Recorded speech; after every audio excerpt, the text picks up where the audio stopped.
one last thing, again, not out of a sense of pride or ego or anything, but I wanted to touch on two of the components that came about 1983 during when I experienced cosmic consciousness, my personal awakening to the indwelling spirit.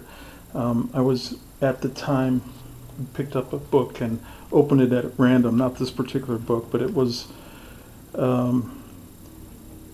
the account of the Beatles having been selected to represent Great Britain in the world's first satellite hookup, which the whole world would be watching them for the first time together. And the song that they chose was All You Need Is Love, and I thought, well, how consistent is that? You know, you go back to Rubber Soul and you got the word, say the word and you'll be free. The word is love. And I thought it was so very consistent and just so typical.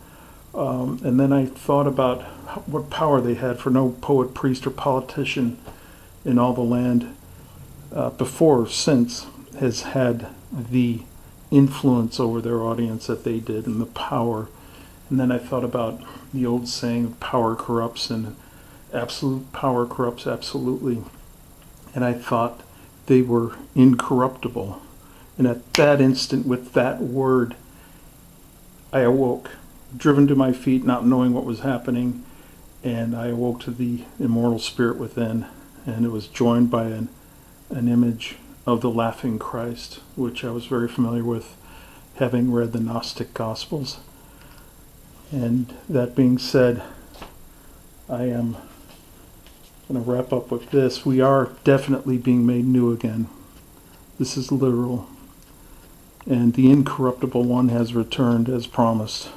And I, for one, am profoundly and forever grateful that he came back to save us.